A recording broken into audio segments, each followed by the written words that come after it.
ఇప్పటివరకు ఎవరైనా మన ఛానల్ని సబ్స్క్రైబ్ చేసుకోకపోతే ఇప్పుడే సబ్స్క్రైబ్ చేసుకోండి. పక్కన ఉన్న బెల్ ఐకాన్ క్లిక్ చేసి ఆల్లో పెట్టుకోండి. నేను పెట్టే లేటెస్ట్ వీడియోస్ అన్ని మిస్ అవ్వకుండా చూడొచ్చు. మనం కొన్ని వీడియోస్లో లెజెండరీ లాస్ట్ వరల్డ్స్ గురించి, లాస్ట్ సిటీస్ గురించి తెలుసుకున్నాం కదా. ఈ వీడియోలో మనం లెజెండరీ లాస్ట్ సిటీస్ కనబడిన వాటి గురించి, అంటే ఒకప్పుడు కనిపించకుండా పోయి ఆ తర్వాత మళ్ళీ కనబడిన వాటి గురించి తెలుసుకోబోతున్నాం. అంటే మనకి అట్లాంటిస్ యొక్క అండర్ వాటర్ గ్రేవ్ కనబడలేదు, ఎల్డోరాడో యొక్క గోల్డెన్ స్ట్రీట్స్ కనబడలేదు, శంబాలా కనబడలేదు, షాంగ్రీలా కనబడలేదు. కాకపోతే ఏంటి అంటే అలాంటివే కొన్ని కనబడ్డాయి. యాక్చువల్గా ఇవన్నీ కూడా ఒకప్పుడు చాలా అంటే చాలా మిస్టీరియస్ సిటీస్. ఇవి నిజంగా ఉన్నాయంటే చాలామంది నమ్మలేదు కూడా ఒకనొక టైంలో. వీటిని జస్ట్ మిత్స్ అని కొట్టిపడేసిన సందర్భాలు కూడా ఉన్నాయి. కానీ ఫైనల్గా వాటిని కనుక్కున్న తర్వాత మాత్రం ఇవి నిజంగా ఉన్నాయని చెప్పి ప్రపంచం మొత్తం నమ్మి చాలా ఆశ్చర్యపోయింది కూడా. సో అలాంటి ఒక 10 లెజెండరీ లాస్ట్ సిటీస్ గురించి తెలుసుకుందాం. ఇవన్నీ కూడా ఇప్పుడు ప్రస్తుతం మన కళ్ళ ముందే ఉన్నాయి, మనకు కావాలంటే వెళ్ళి చూడొచ్చు కూడా. Number 10, Helike the real life Atlantis. యాక్చువల్గా గ్రీక్ మైథాలజీలో నీటి లోపల మునిగిపోయిన ఏన్షియంట్ మిథికల్ గ్రీక్ సిటీ కేవలం అట్లాంటిస్ మాత్రమే కాదు, సిటీ ఆఫ్ హెలికే కూడా సేమ్ అలాంటి ఒక మిత్నే కలిగి ఉంది. సేమ్ అలాగే మునిగిపోయింది ఇది కూడా. అట్లాంటిస్ యొక్క మిథికల్ పవర్లో ప్రతి ఒక్కదాన్ని ఇది కూడా షేర్ చేసుకుంటుంది. గ్రీక్ మైథాలజీ ప్రకారం ఈ హెలికే అనేది గాడ్ పొసైడన్ యొక్క కోపానికి బలయ్యి నీటి లోపల మునిగిపోవడం జరిగింది. అంటే అతనే నాశనం చేసేయడం జరిగింది.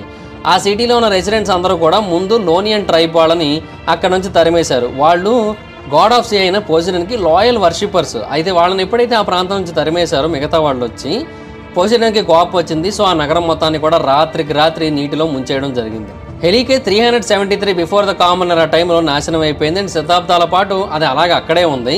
కాకపోతే చాలామంది దాన్ని నిజమని నమ్మలేదు. బట్ ఫైనల్గా అది 1980 యొక్క చివరిలో కనబడింది. అప్పుడు మాత్రమే చాలామంది దాన్ని నమ్మడం జరిగింది.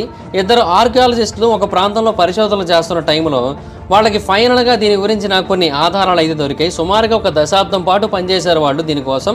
ఫైనల్గా వాళ్ళకైతే ఇది కనబడ్డది. ఈ హెలికే భూమి లోపల సమాధి చేయబడి కనబడ్డది.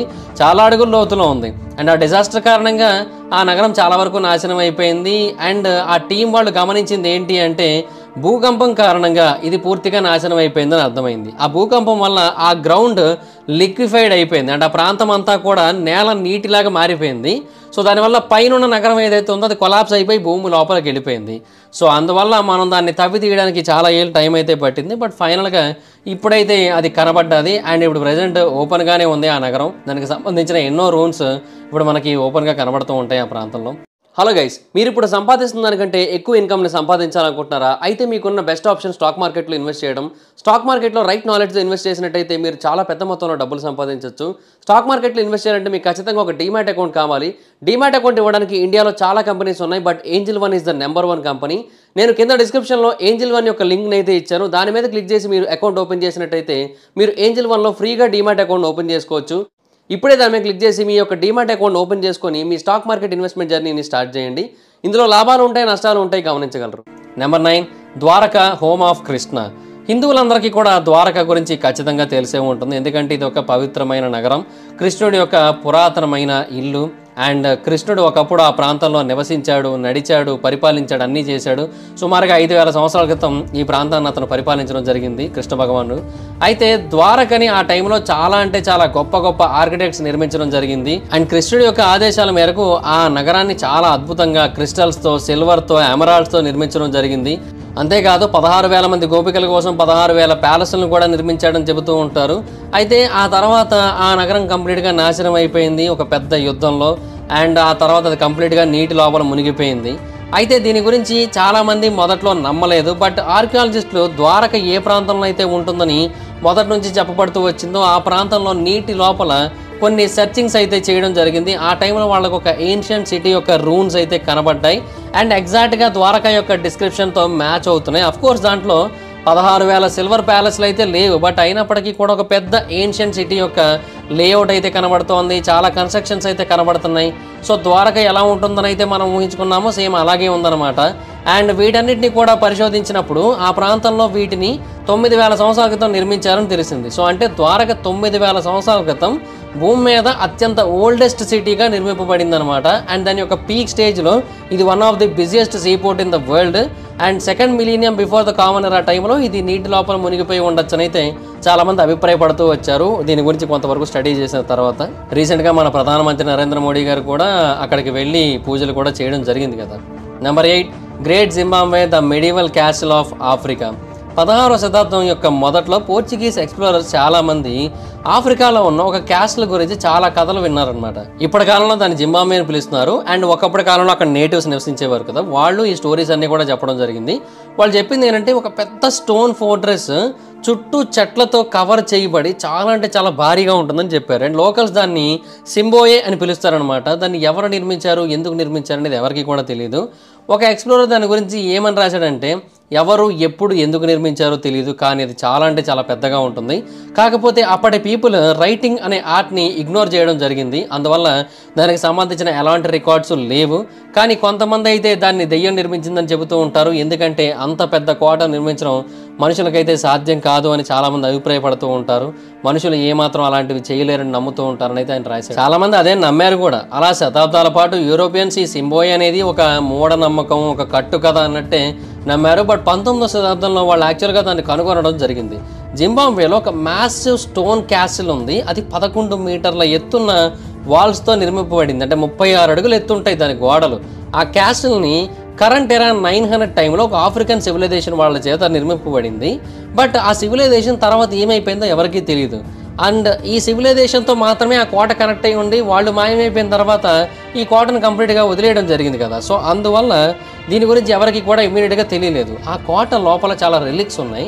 అవి ప్రపంచవ్యాప్తంగా వేరు వేరు ప్రాంతాలకు చెందినవి. అంటే వేరే కంట్రీస్తో ట్రేడింగ్స్ కూడా చాలా ఎక్కువగా జరిగేవి ఆ ప్రాంతంలో ఉన్న సివిలైజేషన్ వాళ్ళతో స్పష్టంగా అర్థమైంది. ఎందుకంటే ఆ ప్రాంతంలో మనకి అరబ్ కాయిన్స్ దొరికాయి, పర్షియన్ పాటరీ దొరికింది, అలాగే చైనీస్ మింగ్ డైనస్టీకి చెందిన రిలిక్స్ కూడా దొరికాయి. సో దాని ప్రకారం చూసినట్టయితే ఆబ్వియస్లీ ఎప్పటి నుంచో వాళ్ళతో ట్రేడింగ్ జరుగుతున్నట్టే కదా. అండ్ గ్రేట్ జింబాబ్వే అనేది కేవలం ఒక క్యాసిల్ మాత్రమే కాదు, అది ఒక లాస్ట్ ఆఫ్రికన్ సివిలైజేషన్కి ఒక ప్రూఫ్ అని కూడా చెప్పొచ్చు. అండ్ ఆ సివిలైజేషన్ కంప్లీట్గా మర్చిపోబడింది. బట్ ఈ కోట అయితే మాత్రం గుర్తు చేస్తూ వస్తుంది. అండ్ జింబాబ్వే ఎక్కడ, చైనా ఎక్కడ, సో చాలా పెద్ద చరిత్రే ఉంది. బట్ దాని గురించి మనం పూర్తిగా తెలుసుకోవాల్సి ఉంటుంది. Number 7, Xanadu the place of Kublai Khan. యాక్చువల్గా మార్కో పోలో ఒకసారి చైనా నుంచి వచ్చినప్పుడు అతను కుబ్లై ఖాన్ యొక్క ఎంపైర్ గురించి కొన్ని ఇంక్రెడిబుల్ డిస్క్రిప్షన్స్ చెప్పాడనమాట. అందులో అతను ఒకదాని గురించి చాలా ఎక్కువగా చెప్పాడు. దాని పేరే క్సనాడు. అదే గ్రేట్ ఖాన్ యొక్క ప్యాలెస్. క్సనాడు గురించి మార్కో పోలో చెప్పింది ఏంటంటే అది ఒక మార్బుల్ ప్యాలెస్, చాలా పెద్దగా ఉంటుంది. దాని చుట్టూ 20 కిలోమీటర్ల వరకు ఒక పెద్ద పార్క్ ఉంటుంది. దాంట్లో ఫౌంటైన్స్, రివర్స్, వైల్డ్ యానిమల్స్ ఇవన్నీ కూడా ఉంటాయని చెప్పాడు. అండ్ అంతేకాదు ఆ ఖాన్ 10,000 ప్యూర్ వైట్ హార్సెస్, తెల్ల గుర్రాలని ఆ ప్యాలెస్ చుట్టూ ఉంచాడంట. అండ్ ఆ తెల్ల గుర్రాలకి కాపలాగా డ్రాగన్స్ని కూడా పెట్టాడంట. సో చూడడానికి భూమి మీద ఒక స్వర్గంలా అనిపిస్తుంది ఆ ప్రాంతం అని అయితే అతను తెలియజేశాడు. అయితే ఆ ప్యాలెస్ నా తర్వాత 1369వ సంవత్సరంలో మింగ్ ఆర్మీ వాళ్ళు డిస్ట్రాయ్ చేయడం జరిగింది. సో ఆ తర్వాత యూరోపియన్స్ దాన్ని చూడలేదు. చాలా శతాబ్దాలు గడిచాయి, అది కూడా ఒక కట్టుకథగా మారిపోయింది. అండ్ చాలా పోయెట్స్ ఆ ప్యాలెస్ గురించి చాలా రకాల ఇమాజినేషన్ స్టఫ్ని క్రియేట్ చేసి దాని గురించి గొప్పగా చెప్పడం జరిగింది. సో ఊహలు పెరిగిపోయాయి, ఊహాగానాలు పెరిగిపోయాయి. సో ప్రజలు ఏంటంటే ఇది అబద్ధం, ఇలా జరిగే అవకాశం లేదనుకుంటూ ఇంకా ఆ కోట అనేది నిజంగా లేదు అని నమ్మడం మొదలుపెట్టారు. సో ఆ టైంలో ఈ కుబ్లై ఖాన్ యొక్క ప్యాలెస్ కనబడింది. నిజం, మార్కో పోలో చెప్పింది ఆల్మోస్ట్ రైటే, ఎగ్జాగరేట్ చేయలేదు అతను. ఖాన్స్ యొక్క హౌస్ ఎంత పెద్దగా ఉందంటే, అంటే ఆ ప్యాలెస్ ఎంత పెద్దగా ఉందంటే వైట్ హౌస్కి 2 రెట్లు పెద్దగా ఉంది. అండ్ అంతేకాదు చుట్టూ ఒక పెద్ద పార్క్ ఉంది. అండ్ ఒకప్పుడు ఆ ప్రాంతంలో భారీ సంఖ్యలో వైల్డ్ యానిమల్స్ ఉన్నాయనడానికి కావాల్సిన ఆధారాలు కూడా ఉన్నాయి. ఎందుకంటే అక్కడ హార్సెస్ కోసం కావాల్సిన ర్యాంప్స్ ఉన్నాయి, ప్రతి చోట ర్యాంప్స్ ఉన్నాయి. 10,000 తెల్ల గుర్రాలు ఉండడంలో తప్పు లేదు. అలాగే డ్రాగన్స్ని పెట్టడానికి కావాల్సిన డెన్స్ లాంటివి కూడా ఉన్నాయి. సో వీటన్నిటిని బట్టి చూస్తూ ఉంటే మార్కో పోలో చెప్పిందంతా కూడా రైటే. ఇన్ఫ్యాక్ట్ అక్కడ చాలా స్టాట్యూస్ ఉన్నాయి, అవన్నీ కూడా ఎగ్జాక్ట్గా ఎల్లో కలర్లో ఉన్నాయి. అండ్ అవన్నీ కూడా మార్కో పోలో చెప్పిన పోజెస్లోనే ఉన్నాయి. సో మార్కో పోలో చెప్పిందంతా కూడా నిజమేనైతే ఆ టైంలో చాలామంది చాలా గట్టిగా నమ్మారు అనమాట. Number 6, Sigiriya the 8th wonder of the world. యాక్చువల్గా ఇప్పుడు కాదులేండి, బట్ ఒకప్పుడు దాన్ని 8th వండర్ అయితే పిలవడం జరిగింది. బట్ ఇప్పుడైతే అంకోర్ వాట్ టెంపుల్ అయితే ఉంది 8th వండర్ కింద. శ్రీలంకలో 5వ శతాబ్దం కరెంట్ ఎరా టైంలో కింగ్ కాసప్ప అనే పర్సన్ పెద్ద కొండ మీద, అది కూడా 650 అడుగులు ఎత్తున్న కొండ మీద ఒక పెద్ద ప్యాలెస్ నిర్మించడం జరిగింది. కొన్ని కథల ప్రకారం అది ఈ భూమి మీద ఉన్న అత్యంత అద్భుతమైన క్యాస్టిల్స్లో ఒకటి, అంటే అద్భుతమైన కోటల్లో ఒకటి. ఇన్ఫ్యాక్ట్ మనం దాని దగ్గరికి చేరుకోవాలంటే పెద్ద మెట్లు ఎక్కాల్సి ఉంటుంది. ఆ మెట్లేమో ఆ కొండనే ఒక సింహంలాగా చెక్కి ఆ సింహం యొక్క నోటిలోంచి వెళ్ళినట్టుగా మెట్లను పెట్టడం జరిగింది. సో వాటి త్రూ మనం వెళ్లాల్సి ఉంటుంది పైకి వెళ్ళాలంటే. కాసప్ప ఆ కోటలో ఎక్కువ కాలం నివసించలేదు. అంటే ఆ కోట నిర్మించిన తర్వాత అతని బ్రదర్ అయిన మొఘలన్న అటాక్ చేశాడు. అండ్ కాసప్ప ఆర్మీ అతన్ని తట్టుకోలేకపోయింది. అండ్ అతని భార్య ఆ ప్రాంతం నుంచి దూరంగా పారిపోవడం జరిగింది. అండ్ ఆ తర్వాత చనిపోవడం కూడా జరిగింది.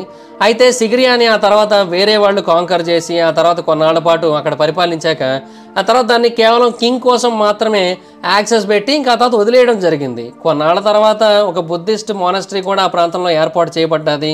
దాన్ని ఒక అవుట్ పోస్ట్గా వాడారు, కానీ ఆ తర్వాత వదిలేశారు ఇంక కంప్లీట్గా. సో యూరోపియన్ ఆర్కియాలజిస్టులు దీని యొక్క స్టోరీ గురించి ఒకసారి ఇన్వెస్టిగేట్ చేయడం మొదలుపెట్టారు. అండ్ అప్పుడు వాళ్ళకి ఈ క్యాస్ట్ అనేది రియల్ అని క్లారిటీ వచ్చింది. ఇన్ఫ్యాక్ట్ నిజంగానే ఒక పెద్ద లయన్ స్టైర్ కేస్ దగ్గర కాపలా కాస్తుంది. అండ్ దాని నోట్లోంచి మనం వెళ్లాల్సి ఉంటుంది పైకి వెళ్ళాలంటే.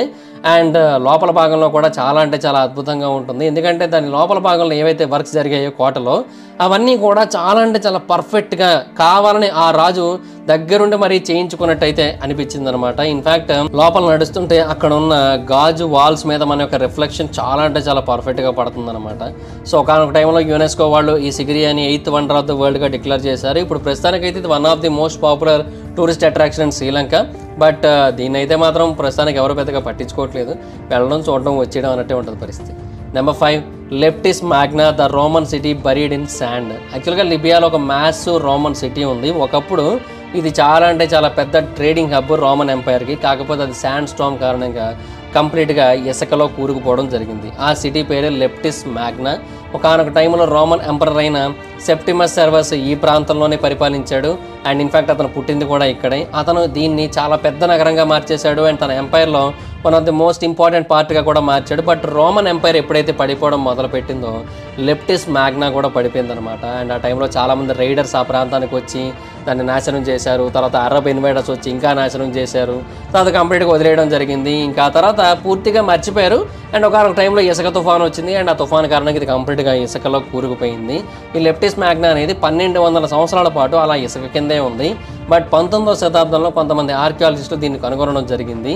ఇసుక కింద అన్ని సంవత్సరాలు ఉన్నప్పటికీ కూడా ఈ సిటీ చాలా పర్ఫెక్ట్గా ప్రిజర్వ్ చేయబడ్డది.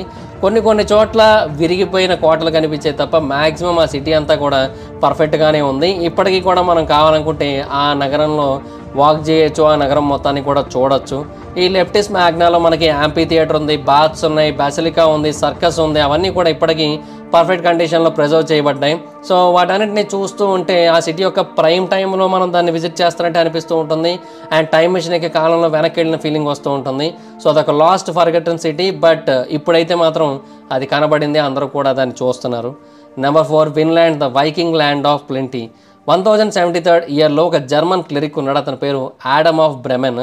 ఇతను ఒక డానిష్ కింగ్తో మాట్లాడాడు. అతని పేరు స్వెన్ ఎస్ట్రిడ్సన్. ఇతను ఏమని చెప్పాడంటే వైకింగ్స్ ఒకప్పుడు అట్లాంటిక్ ఓషన్ మొత్తం కూడా ట్రావెల్ చేసి వాళ్ళు ఒక డిస్టింక్ట్ ల్యాండ్ని కనుగొనడం జరిగింది. అండ్ ఆ ల్యాండ్ చాలా అంటే చాలా పెద్దది. అండ్ దాన్నే విన్లాండ్ అని పిలుస్తున్నారు. ఎందుకంటే ఆ ప్రాంతంలో వైన్స్ వాటి యొక్క ఇష్టం మేరకు పెరుగుతూ ఉంటాయి కాబట్టి అని తెలియజేశాడు.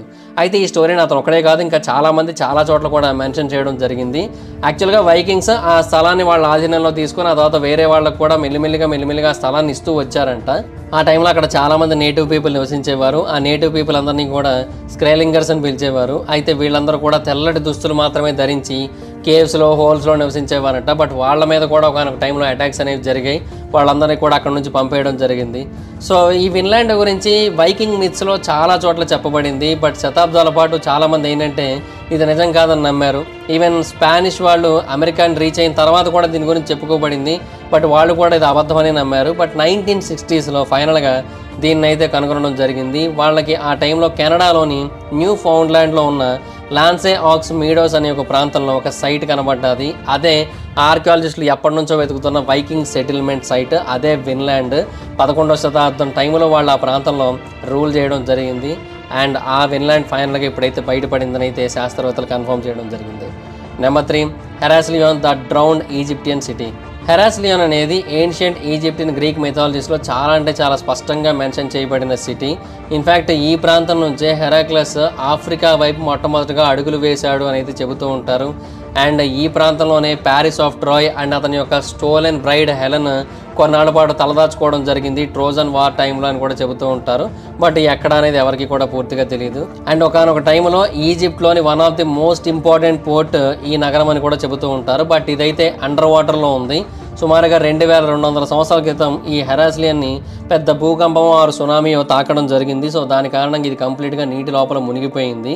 అయితే చాలా ఏళ్ల పాటు దీని గురించి వెతికారు కానీ ఎవరికి ఇది కనపడలేదు. బట్ 2000 సంవత్సరాల యొక్క మొదట్లో ఈజిప్ట్ యొక్క తీరం దగ్గర కొంతమంది డైవర్స్ నీటి లోపల డైవింగ్ చేస్తున్న టైంలో వాళ్ళకి ఒక స్ట్రేంజ్ రాక్ అయితే కనబడ్డది. వాళ్ళు ఆ రాక్ని బయటికి తీసుకొని వచ్చి కొన్ని టెస్టింగ్స్ చేయించారు.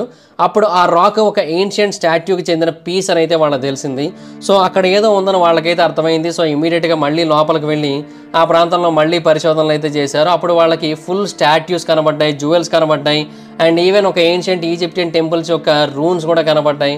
సో వీటన్నిటిని చూసినప్పుడు ఓకే అక్కడ ఒక మ్యాసివ్ సిటీ ఉందని వాళ్ళకైతే అర్థమైంది. అండ్ పరిశోధనల తర్వాత అది హెరాస్లియోన్ అని అయితే శాస్త్రవేత్తలకు అర్థమైంది. బట్ ప్రజెంట్ అయితే డైవర్స్ ఆ ప్రాంతానికి వెళ్ళలేకపోతున్నారు. ఎందుకు అంటే గవర్నమెంట్ అక్కడ కొన్ని రూల్స్ అండ్ రెగ్యులేషన్స్ని పెట్టింది. బేసిక్గా వాటి మీద ఇప్పటికీ కూడా హీరోగ్లిఫ్స్ అయితే ఉన్నాయి. సో వాటిని కాపాడాలన్న ఉద్దేశంతో ఎవరిని పడితే వాళ్ళని నీటి లోపలికైతే అలౌ చేయట్లేదు. ఇన్ఫ్యాక్ట్ అక్కడ ఏన్షియంట్ ఈజిప్టియన్ గాడ్స్ యొక్క స్టాట్యూస్ కూడా కనబడ్డాయి కదా, అవి కూడా ఇంకా ఒరిజినల్ ఫామ్లోనే ఉన్నాయి. అండ్ వాటి చుట్టూ ఇంకా చేపలు తిరుగుతూనే ఉన్నాయి.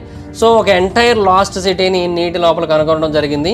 అండ్ వాటిని మళ్ళీ బయటికి తీసుకొని వచ్చి ఒక నార్మల్ వేలో అందరికీ చూపించి ఒక పెద్ద మ్యూజియంలో పెట్టి చూపించే ప్రయత్నం అయితే చేస్తున్నారు వాళ్ళు. చూడాలి మరి ఎప్పటికి సక్సెస్ అవుతుందో. Number 2, La Ciudad Perdida the lost Colombian city. సుమారుగా 1300 సంవత్సరాల క్రితం పురాతన కాలం నాటి ప్రజలు కొంతమంది టైరోనా అనే ఒక నగరాన్ని నిర్మించారు. ఇది Sierra Nevada de Santa Marta mountains యొక్క సైడ్ భాగంలో ఉంటుంది. అండ్ ఆ టైంలో దీన్ని కొండల మీద నిర్మించడం జరిగింది వాళ్ళ దేవుడి యొక్క ఆదేశాల మేరకు. అండ్ వీళ్ళు స్టార్స్కి దగ్గరగా నివసించడం కోసం, అండ్ ఆ దేవుడు కూడా స్టార్స్కి దగ్గరగా నివసించడం కోసం ఈ కొండ మీద నిర్మించడం జరిగిందంట. అండ్ పీపుల్ సుమారుగా అక్కడ 700 నుంచి 800 సంవత్సరాల వరకు నివసించారు. బట్ ఆ తర్వాత ఎప్పుడైతే స్పానిష్ పీపుల్ ఆ ప్రాంతానికి వచ్చారో టైరోనా పీపుల్ వాళ్ళని కలవలేదు అండ్ వాళ్ళు వీళ్ళ మీద అటాక్ ఏం చేయలేదు. బట్ స్పానిష్ పీపుల్ కొన్ని వ్యాధుల్ని కూడా తీసుకొని వచ్చారు. ఆ వ్యాధులు టైరోనా మొత్తం స్ప్రెడ్ అయ్యి అక్కడ ప్రజలందరినీ కూడా చంపేయడం జరిగింది. అండ్ ఎప్పుడైతే లాస్ట్ పీపుల్ అక్కడ చనిపోయారో ఆ నగరం అంతా కంప్లీట్గా వెలివేయబడింది. సివిలైజేషన్ కొన్ని 100 సంవత్సరాల పాటు అలాగా వదిలేయబడింది. అండ్ ఆ సిటీని 1970 యొక్క చివరిలో మాత్రమే కనుగొనడం జరిగింది. అండ్ ఆ టైంలో కూడా ఎలా దొరికింది తెలుసా, అది కొంతమంది బందిపోటు దొంగలు అడవిలో తలదాచుకోవడానికి ఎక్కడ దాక్కోవాలని చూస్తూ వాళ్ళు వెతుకుతున్న టైంలో వాళ్ళకి ఒక పెద్ద కొండ మీద ఈ నగరం కనబడ్డది. అండ్ దీంట్లో వాళ్ళకి మొత్తం బంగారం, జేడ్ ఫిగర్స్, పెద్ద పెద్ద స్టాట్యూస్ ఇవన్నీ కూడా కనబడ్డాయి కదా. వాటన్నిటిని కూడా వాళ్ళు మెల్లిమెల్లిగా తీసుకొని వెళ్ళి బ్లాక్ మార్కెట్లో అమ్మారు. అలా అమ్మినప్పుడు వాటిలో కొన్ని ఆర్కియాలజిస్టులు కంటపడ్డాయి. సో అప్పుడు ఫైనల్గా ఈ లాస్ట్ సిటీ గురించి తెలిసింది. సో 500 సంవత్సరాల పాటు అడవిలో అలాగే ఉండి బందిపోటు దొంగలకి హెల్ప్ చేసి ఫైనల్గా ఇది బయటపడ్డది అనమాట. అండ్ ఫైనల్గా number 1, La Ciudad Blanca the city of monkey god. యాక్చువల్గా బంగారం కోసం వెతుకుతున్న టైంలో హెర్నన్ కార్టెస్ అనే ఒక పర్సన్కి ఒక అడవిలో ఒక పెద్ద నగరం ఉంది. ఆ నగరం చాలా అంటే చాలా భారీ స్థాయిలో వెల్త్తో నిండిపోయి ఉంది అనే రూమర్స్ అయితే వినిపించాయి. ఆ సిటీని కొంతమంది city of the monkey God అని పిలుస్తూ ఉంటారు, కొంతమంది ఏమో లా క్విడాడ్ బ్లాంకా అని పిలుస్తూ ఉంటారు. అండ్ దీని దగ్గర కనుక చేరుకోగలిగినట్టయితే మనకి కావాల్సినంత సంపద దొరుకుతుందని చాలామంది నమ్మారు. అందులో కార్టెస్ ఒకడు. కార్టెస్కి అయితే అది ఏమాత్రం కనబడలేదు, బట్ ఆ కథ మాత్రం అందరికీ స్ప్రెడ్ అవ్వడానికి అతనే రీజను. ఆ తర్వాత చార్లెస్ లిండ్బర్గ్ అనే ఒక పర్సన్ గాల్లో ఎగురుతున్న టైంలో దాన్ని చూశాను అని తెలియజేశాడు. సో ఆ టైంలో దీని గురించి ఇంకా ఎక్కువగా రూమర్స్ అయితే స్ప్రెడ్ అయ్యాయి. సో ఈ సిటీ అనేది నిజంగా ఉంది అని చాలామంది నమ్ముతూ వచ్చారు, కొంతమంది మాత్రం లేదు అని నమ్ముతూ వచ్చారు. బట్ ఫైనల్గా ఆర్కియాలజిస్టులు దీన్ని అయితే కనుగొనడం జరిగింది. ఒకసారి కొంతమంది అడవిలో ట్రెక్కింగ్కి వెళ్ళారు. ఆ టైంలో వీళ్ళని నడుచుకుంటూ వెళ్తున్న టైంలో వాళ్ళకి ఒక సిటీ యొక్క రూన్స్ అయితే కనబడ్డాయి. బేసిక్ ఒక రెయిన్ ఫారెస్ట్ యొక్క స్టార్టింగ్లో ఒక పిరమిడ్ కనబడ్డది వాళ్ళకి. ఆ పిరమిడ్ 1000 సంవత్సరాల క్రితం ఒక కల్చర్ వాళ్ళ చేత నిర్మింపబడిందని తర్వాత శాస్త్రవేత్తల పరిశోధనలో తేలింది. అండ్ ఆ పిరమిడ్ దాటి ముందుకు వెళ్తే కొన్ని స్టోన్ స్కల్ప్చర్స్ కనబడ్డాయి. అండ్ అంతేకాదు చాలా అద్భుతమైన ఆర్కిటెక్చర్ కూడా కనబడింది అక్కడ కట్టడాల్లో. సో డెఫినెట్గా అక్కడ పీపుల్ చాలా అంటే చాలా అద్భుతమైన వెల్త్ అండ్ పవర్ని కలిగి ఉన్నారు అని అయితే అందరికీ ఒక క్లారిటీ అయితే వచ్చింది. బట్ ఒకటైతే వాస్తవం, కార్టెస్ వెతికిన నగరం ఇదా కాదా అనేది ఎవరికీ తెలియదు. కాకపోతే ఏంటి అంటే ఈ ప్రాంతంలో కూడా ఒక లాస్ట్ సివిలైజేషన్ అయితే ఉంది. వాళ్ళు అడవి మొత్తాన్ని కూడా రూల్ చేశారు, ప్రజలందరికంటే దూరంగా ఉన్నారు. అండ్ వాళ్ళ యొక్క ఎగ్జిస్టెన్స్ ఇప్పుడు మనకు తెలిసింది, వాళ్ళ గురించి ఇప్పటివరకు మనం మర్చిపోవడం జరిగింది. ఇవన్నీ కూడా మనకు తెలిసే కదా. సో బంగారం దొరికితే ఏముంది, దొరకకపోతే ఏముంది, ఒక సివిలైజేషన్ దొరికింది కదా మనకి అని అయితే చాలామంది అభిప్రాయపడుతున్నారు. సో అదనమాట సిచ్యువేషన్. సో ఫైనల్గా ఈ 10 last cities are 10 last civilizations ఫైనల్గా బయటపడ్డాయి అనమాట. వీటిలో మీకు ఏది చాలా ఇంట్రెస్టింగ్గా అనిపించిందో కింద కామెంట్ సెక్షన్ తెలియజేయండి. So that's it guys, thanks for watching the video. Video కానీ మీకు నచ్చినట్లయితే లైక్ చేయండి, వీడియో షేర్ చేయండి. ఎప్పుడో కారణం మన ఛానల్ సబ్స్క్రైబ్ చేసుకోకపోతే ఇప్పుడే సబ్స్క్రైబ్ చేసుకోండి. పక్కన బెల్ ఐకాన్ ఆల్లో పెట్టుకోండి. నా ఫర్దర్ వీడియోస్ మిస్ అవ్వకుండా చూడొచ్చు. చాలా మంది చూస్తున్నారు కానీ సబ్స్క్రైబ్ చేసుకోవట్లేదు. So please to subscribe with the bell icon also. నా ఇన్స్టాగ్రామ్ ఐడి జబర్దస్త్ మైదాన్, మా అకౌంట్ వచ్చి ఫాలో అవ్వచ్చు. Thank you so much guys. Bye. Meet next video. Bye bye. Hello guys, మీరు ఇప్పుడు సంపాదిస్తున్న దానికంటే ఎక్కువ ఇన్కమ్ని సంపాదించాలనుకుంటున్నారా? అయితే మీకున్న బెస్ట్ ఆప్షన్ స్టాక్ మార్కెట్లో ఇన్వెస్ట్ చేయడం. స్టాక్ మార్కెట్లో రైట్ నాలెడ్జ్తో ఇన్వెస్ట్ చేసినట్టయితే మీరు చాలా పెద్ద మొత్తంలో డబ్బులు సంపాదించవచ్చు. స్టాక్ మార్కెట్లో ఇన్వెస్ట్ చేయాలంటే మీకు ఖచ్చితంగా ఒక డీమ్యాట్ అకౌంట్ కావాలి. డీమ్యాట్ అకౌంట్ ఇవ్వడానికి ఇండియాలో చాలా కంపెనీస్ ఉన్నాయి, but angel one is the number 1 company. నేను కింద డిస్క్రిప్షన్లో ఏంజిల్ వన్ యొక్క లింక్ని అయితే ఇచ్చాను. దాని మీద క్లిక్ చేసి మీరు అకౌంట్ ఓపెన్ చేసినట్టయితే మీరు ఏంజిల్ వన్లో ఫ్రీగా డీమ్యాట్ అకౌంట్ ఓపెన్ చేసుకోవచ్చు. ఇప్పుడే దాని మీద క్లిక్ చేసి మీ యొక్క డీమ్యాట్ అకౌంట్ ఓపెన్ చేసుకొని మీ స్టాక్ మార్కెట్ ఇన్వెస్ట్మెంట్ జర్నీని స్టార్ట్ చేయండి. ఇందులో లాభాలు ఉంటాయి, నష్టాలు ఉంటాయి, గమనించగలరు.